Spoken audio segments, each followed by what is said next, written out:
आज हम शुरू करने जा रहे हैं दोस्तों हॉर्टिकल्चर की क्लास। आप एग्रीकल्चर से संबंधित किसी भी एग्जाम की आप तैयारी कर रहे हो, आपके लिए ये वीडियो बहुत हेल्पफुल होने वाला है दोस्तों। जेड आईसीआर बीएचयू या एग्रीकल्चर सुपरवाइजर की आप तैयारी कर रहे हो या और कोई कंपटीशन एग्जाम की आप तैयारी कर रहे हो तो आपके लिए ये वीडियो बहुत हेल्पफुल होने वाला है। ये अपनी 3rd क्लास है दोस्तों हॉर्टिकल्चर की। यदि और नहीं देखे हो तो आप वो भी वीडियो देख सकते हो, उनके लिंक आपको डिस्क्रिप्शन में मिल जाएंगे। तो दोस्तों अपना सबसे पहला क्वेश्चन है, आम में पुष्प से कितने % फल बनते हैं। जी दोस्तों, आम में पुष्प होता है उससे कितने % फल बनते हैं। तो दोस्तों 0.1%, 0.01%, 0.2%, 0.02%। तो दोस्तों आम में कितने % फूल से फल बनते हैं? 0.1%। जी दोस्तों आपको ध्यान रखना है, आम में 0.1% जो फूल होते हैं उन्हीं से फल बनते हैं। बाकी क्या होते हैं दोस्तों? झड़ जाते हैं। जी दोस्तों झड़ जाते हैं, खत्म हो जाते हैं। तो आपको ध्यान रखना है, आम में जो पुष्प होते हैं 0.1% पुष्प होते हैं, उनसे ही क्या होता है? फल का निर्माण होता है। और दोस्तों आम में फ्लोरिंग की क्रिया कब होती है दोस्तों? फरवरी माह में। ये भी आपको ध्यान रखना है, फरवरी माह में आम में फ्लोरिंग की क्रिया होती है दोस्तों। तो आगे वाला क्वेश्चन है दोस्तों, अनारदाना कौन से फल से तैयार किया जाता है? अनारदाना कौन से फल से तैयार किया जाता है? अंजीर, आम, अनार, अनानास। दोस्तों अनारदाना कौन से फल से तैयार किया जाता है? तो दोस्तों अनारदाना तैयार किया जाता है अनार से। जी दोस्तों अनार से अनारदाना तैयार किया जाता है। 3rd क्वेश्चन है दोस्तों, नींबू वर्गीय फलों में प्रूनिंग की क्रिया कब की जाती है? दोस्तों प्रूनिंग यानी काट छाट। जो नींबू वर्गीय फल है दोस्तों सिट्रस फ्रूट, उनमें प्रूनिंग की क्रिया यानी काट छाट की क्रिया कब की जाती है?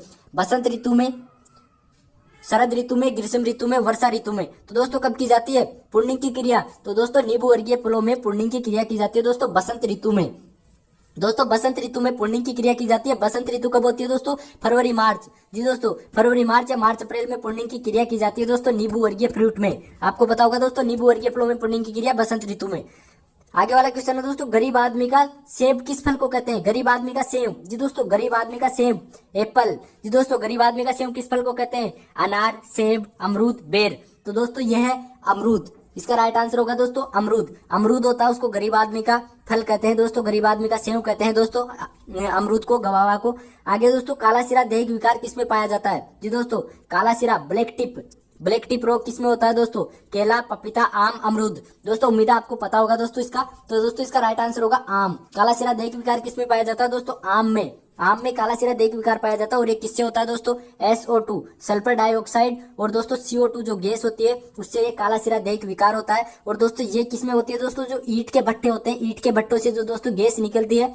जी दोस्तों ईंट के भट्टों से जो धुआं निकलती है दोस्तों, उस धुआं में SO2 और CO2 गैस होती है, उससे दोस्तों ये ब्लैक टिप या काला सिरा रोग हो जाता है। इसके अलावा दोस्तों बोरोन, जी दोस्तों बोरोन की कमी से भी दोस्तों काला सिरा रोग होता है, ब्लैक टिप रोग होता है। तो दोस्तों काला सिरा रोग किस में पाया जाता है? आम में पाया जाता है। और जो ईंट के भट्टों से जो धुआं निकलती है, धुआं में SO2 और CO2 गैस होती है, उससे ये रोग होता है। इसके अलावा बोरोन की कमी यदि हो जाती है तो उससे भी ये काला सिरा रोग हो जाता है। आगे वाला क्वेश्चन है, आद्रगलन कौन से फल की मुख्य बीमारी है? जी दोस्तों आद्रगलन को दोस्तों डैम्पिंग ऑफ भी कहते हैं।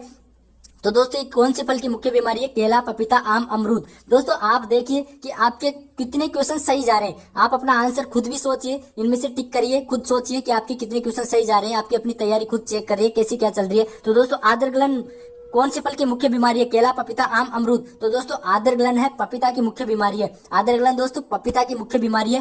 दोस्तों ये नर्सरी स्टेज पर, पपीता की जो प्रारंभिक स्टेज है उसमें दोस्तों ये भयंकर खतरनाक बीमारी है दोस्तों। पपीता की नर्सरी स्टेज में लगने वाली मुख्य बीमारी है दोस्तों आद्रगलन। और दोस्तों ये पाइथियम एफेनिडर्मेटम नामक कवक से होती है। दोस्तों आद्रगलन कौन सी कवक से होती है दोस्तों? पाइथियम एफेनिडर्मेटम नामक कवक से होने वाली रोग है दोस्तों आद्रगलन। तो आपको ये भी ध्यान रखना है आद्रगलन किससे होती है? पाइथियम एफेनिडर्मेटम नामक कवक से होने वाली रोग है दोस्तों, पपीता में होती है। पपीता की प्रारंभिक रोग है दोस्तों ये। टीपीएस कौन सी फसल से संबंधित है? टीपीएस का मतलब होता है दोस्तों ट्रू पोटैटो सीड। तो दोस्तों धान, गन्ना, आलू, टमाटर। दोस्तों पोटैटो टीपीएस दोस्तों ये आलू से संबंधित है। और इसकी खोज किसने की थी दोस्तों? इसकी खोज की थी दोस्तों डॉक्टर रामानुजन ने। जी दोस्तों डॉक्टर रामानुजन ने इसकी खोज की थी दोस्तों ट्रू पोटैटो सीड की। और ये आलू से संबंधित है, आपको ध्यान रखना है। आगे दोस्तों नदियों के पेटे में खेती करना क्या कहलाता है? दोस्तों नदियों के पेटे में खेती करना क्या कहलाता है? टोंगिया खेती, दियारा खेती, झूमिंग खेती, सभी। दोस्तों नदियों के पेटे में खेती करना तो दोस्तों ये कहलाता है दियारा खेती। दियारा खेती को गलियारा खेती भी कहते हैं, आपको ध्यान रखना दोस्तों। गलियारा या दियारा खेती कहते हैं नदियों के पेटे में खेती करना, दियारा या गलियारा खेती। आगे दोस्तों समोच्च खेती कहलाती है। समोच्च खेती जी दोस्तों कंटूर कल्टीवेशन। जी दोस्तों समूचे खेती को कंटूर कल्टीवेशन भी कहते हैं। जी दोस्तों कंटूर कल्टीवेशन समूचे खेती। तो डाल के समानांतर खेती करना, डाल के विपरीत खेती करना, डाल में क्रॉस जुताई करना, बी व सी दोनों। तो दोस्तों समूचे खेती कहलाती है डी वाला।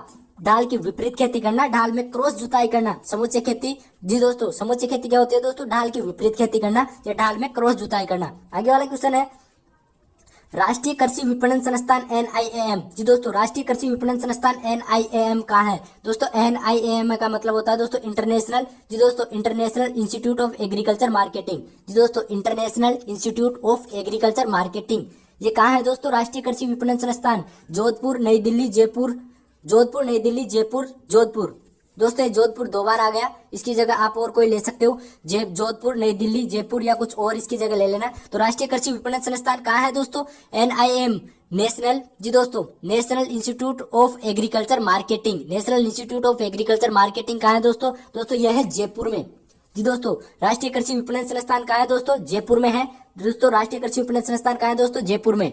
आगे वाला क्वेश्चन है, अंतरराष्ट्रीय उद्यानिकी नवाचार एंड ट्रेनिंग केंद्र कहाँ है? जी दोस्तों, अंतरराष्ट्रीय उद्यानिकी नवाचार एंड ट्रेनिंग केंद्र IHITC कहाँ है दोस्तों? IHITC का मतलब है दोस्तों international horticulture innovation and training केंद्र। जी दोस्तों, international horticulture innovation training centre. जी दोस्तों, IHITC का मतलब दोस्तों आपको समझ में आ गया होगा, international horticulture innovation and training centre.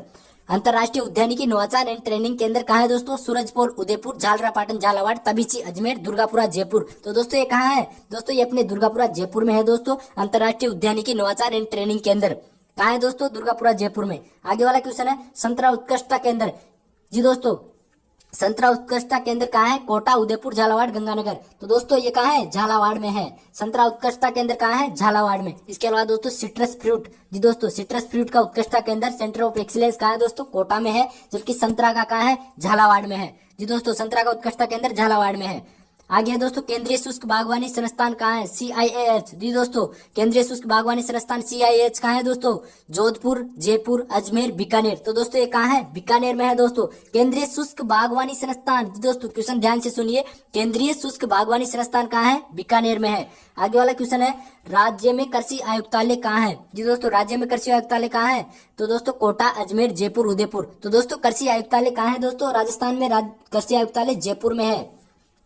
आगे वाला क्वेश्चन है, निम्न में से द्विवर्षीय सब्जी की फसल है? सलजम, मूली, प्याज, सभी। तो दोस्तों आपने भी देखा होगा क्या है दोस्तों इसका आंसर, आपने सोच लिया होगा सलजम, मूली, प्याज। तो इसका राइट आंसर होगा सलजम भी है, मूली भी है, प्याज भी है। दोस्तों ये सभी क्या है? द्विवर्षीय सब्जी है। जी दोस्तों, द्विवर्षीय सब्जी है सलजम, मूली, प्याज। आगे वाला क्वेश्चन है, निम्न में से दिवस निष्प्रभावी फसल है? जी दोस्तों, DNP, डे न्यूट्रन प्लांट, जिसपे दोस्तों दिवस निष्प्रभावी फसल बैंगन, भिंडी, मिर्च। तो दोस्तों दिवस निष्प्रभावी डे न्यूट्रन प्लांट कौन से हैं दोस्तों? बैंगन भी है, भिंडी भी है, मिर्च भी है। तो दोस्तों सभी बैंगन, भिंडी, मिर्च, दोस्तों ये सभी क्या है? डे न्यूट्रन प्लांट, दिवस निष्प्रभावी फसल है दोस्तों ये बैंगन, भिंडी, मिर्च, आपको ध्यान रखना है। आगे वाला क्वेश्चन है दोस्तों, संकर टमाटर की प्रति हेक्टर बीज दर। संकर टमाटर होता है उसकी प्रति हेक्टर बीज दर कितने रखते हैं? 50 से 100 ग्राम हेक्टर, 100 से 200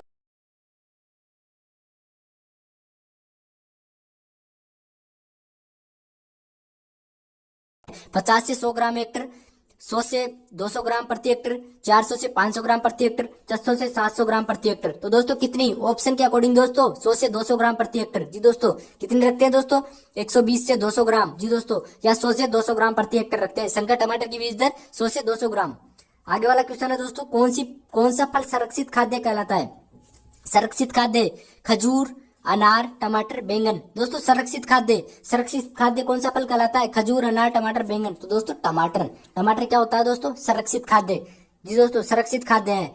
हार्डा बीटल किस फसल का मुख्य कीट है? जी दोस्तों, हार्डा बीटल किस फसल का मुख्य कीट है? टमाटर, मिर्च, कद्दू, बैंगन। जी दोस्तों, हार्डा बीटल किस फसल का मुख्य कीट है? टमाटर, मिर्च, कद्दू, बैंगन। दोस्तों हार्डा बीटल एपिलेक्ना स्पीसीज से होता है दोस्तों। हार्डा बीटल किससे होता है दोस्तों? एपिलेक्ना स्पीसीज से। और दोस्तों ये बैंगन का मुख्य कीट है। हार्डा बीटल किसका है दोस्तों? बैंगन।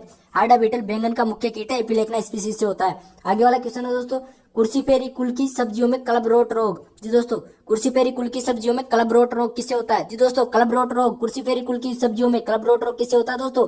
फफूंद, जीवाणु, वायरस, प्लाज्मोडियम। दोस्तों कुर्सीफेरी कुल की सब्जियों में क्लबरोट रोग किससे होता है? प्लाज्मोडियम से। आपको ध्यान रखना है दोस्तों, प्लाज्मोडियम से होता है क्लबरोट रोग।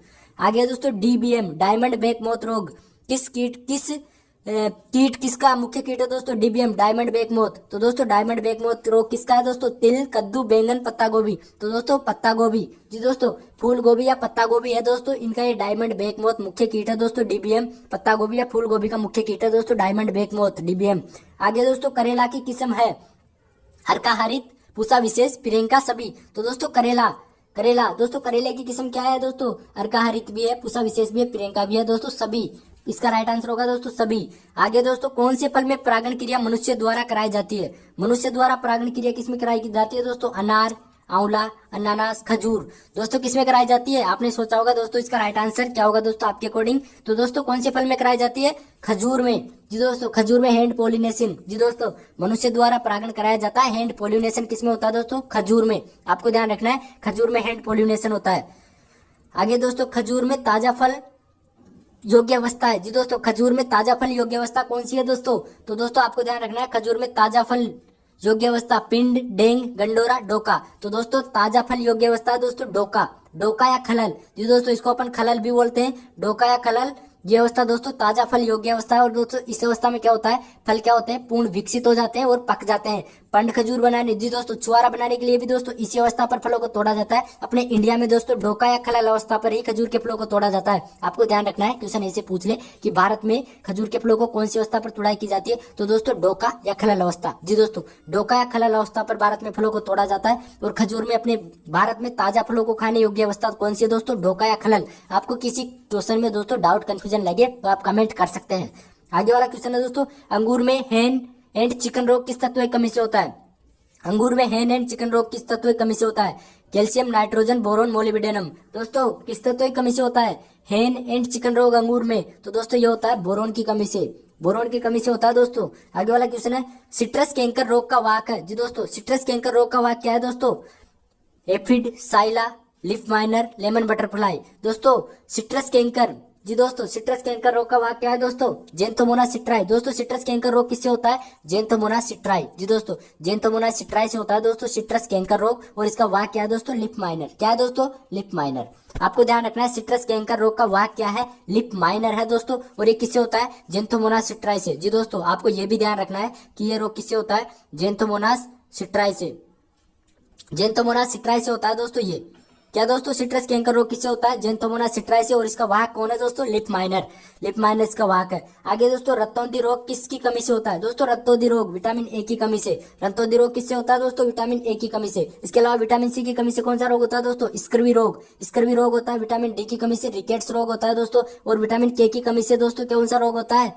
रक्त का थक्का नहीं बनता। विटामिन के की कमी से रक्त का थक्का नहीं बनता। तो ये भी आपको ध्यान रखना है। रक्तौंधी रोग विटामिन ए की कमी से होता है, विटामिन सी की कमी से स्कर्वी रोग होता है। और दोस्तों विटामिन डी की कमी से रिकेट्स, सूखापन रोग। और जो रक्त का थक्का नहीं बनता दोस्तों विटामिन के की कमी से। आगे वाला क्वेश्चन है मिर्च में तीखापन किसके कारण होता है? जी दोस्तों मिर्च में तीखापन कैप्सेसिन, कैप्साथिन, लाइकोपिन, ए और बी दोनों। तो दोस्तों क्या होता है मिर्च में तीखापन का कारण? कैप्सेसिन। जी दोस्तों मिर्च में तीखापन किसके कारण होता है? कैप्सेसिन के कारण। इसके अलावा मिर्च में तीखापन तो कैप्सेसिन। और मिर्च का लाल रंग किसके कारण होता है दोस्तों? कैप्सेथिन। मिर्च का लाल रंग कैप्सेथिन। और टमाटर का लाल रंग लाइकोपिन। आपको ध्यान रखना है टमाटर का लाल रंग लाइकोपिन के कारण होता है। आगे वाला क्वेश्चन है दोस्तों एकांतर फलन की समस्या कौन से फल में पाई जाती है? जी दोस्तों अल्टरनेट बियरिंग भी बोलते हैं दोस्तों। एक वर्ष फलों का आना और एक वर्ष फलों का नहीं आना कौन से फल में पाई जाती है? केला, अनार, अमरूद, आम। तो दोस्तों एकांतर फलन की समस्या आम में पाई जाती है। और इसको रोकने के लिए क्या करते हैं दोस्तों? 5 से 10 ग्राम पर ट्री पेक्लोब्यूट्राजोल का प्रयोग करते हैं दोस्तों। पेक्लोब्यूट्राजोल कितना दोस्तों? 5 से 10 ग्राम प्रति ट्री। जी दोस्तों 5 से 10 ग्राम प्रति ट्री पेक्लोब्यूट्राजोल का प्रयोग करते हैं दोस्तों एकांतर फलन की समस्या को दूर करने के लिए। और ये किस में पाई जाती है? आम में पाई जाती है एकांतर फलन की समस्या।